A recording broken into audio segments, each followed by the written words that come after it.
A woman in Newfoundland was arrested and jailed twice within 2 days this past week for not self-isolating. This is because the province of Newfoundland and Labrador has instituted special public health measures so that anyone entering the province from outside of it, even if you're coming from another province in Canada, you must self-isolate for 14 days, whether or not you are displaying coronavirus symptoms, because you can be a carrier of the virus and not know it. People who violate this order could face fines between $500 to $2,500 or be sentenced to a 6-month jail term.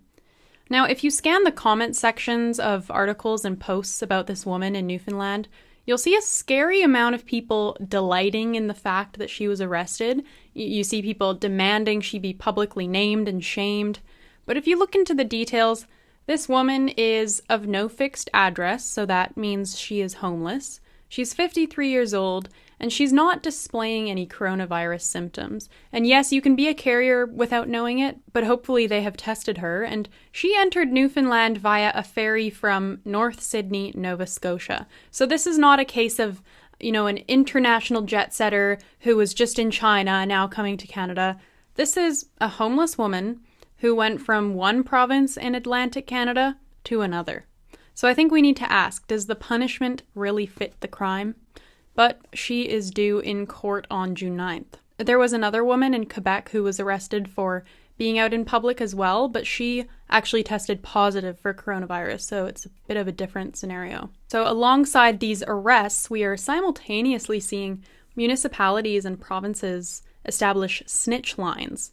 The CBC had a little interview with a woman in Revelstoke, BC, who had witnessed a party in her neighborhood, and so she called the RCMP non-emergency line to report it. We just heard a little bit more music, and because my boyfriend and I are in the middle of a move, we happened to be outside.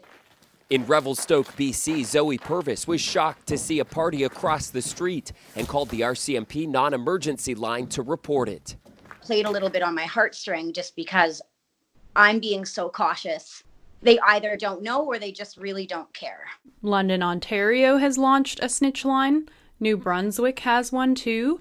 And Alberta is currently setting one up because the provincial health minister said that Alberta is getting 1,600 complaints a day about people and businesses not complying with health orders. 1,600 a day, only in Alberta. So imagine how many we're getting across Canada every single day. So it seems like people are really into this thing where, you're snitching on your neighbor and you're acting as a voluntary informant for the government. As I wrote about in my column earlier this week, which was about the province of BC cracking down on outdoor recreation and closing parks and all that, and by the way, now they've also closed dog parks in a lot of places in the Vancouver area, Provincial Health Officer Dr. Bonnie Henry encouraged British Columbians to call people out on social media who are not abiding by social distancing measures. So that call to kind of publicly name and shame is coming from a top health authority. Then we have Anna Lee Yassey, who is a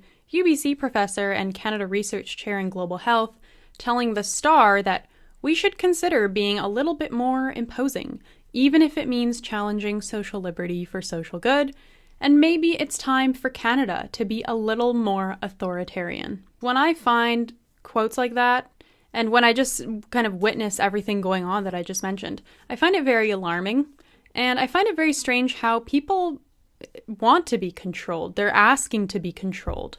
I worry about an atmosphere where everyone is snitching on each other, and they're praising draconianism. They're praising the idea that people who go to parties amid the pandemic need to be thrown in jail or get huge fines, and they need to be publicly named and shamed. So Canadians appear to be getting quite a bit of pleasure out of this, and getting pleasure out of being told what to do, being controlled, having authorities telling them what to do. And we have this recent op-ed in the Financial Post where the author Diane Francis is saying, to beat this coronavirus, we must sacrifice our freedoms.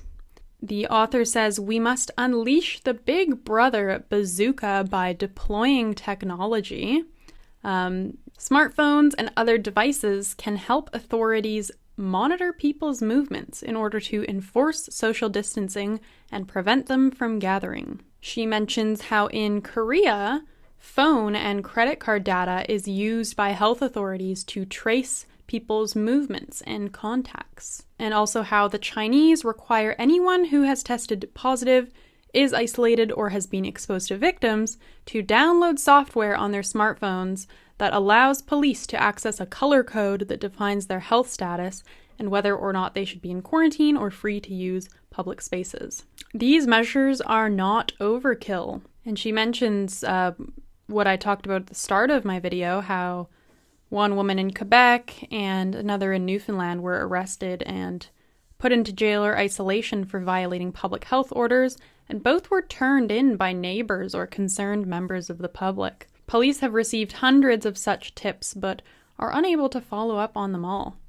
Yeah, so I'm not a fan of all of this, and the main concern is that we may institute these surveillance measures and snitch lines in a time where many people, or even most people, might perceive them to be valid and legitimate measures. But then they might become normalized, and these measures might just kind of sneak their way into being a part of our daily lives. You know, we just kind of got used to governments tracking our cell phones and collecting our credit card data. So, you know, we won't bother changing it because that's just the way it is now, and that's how we live life in Canada. I'm just saying, although the health impacts of the coronavirus are at the top of everyone's minds, let's not get to the point where we're praising and delighting in the idea of freedoms and privacy being taken away. I'm Lindsay Shepherd with True North. Thanks so much for watching, and I will see you next week.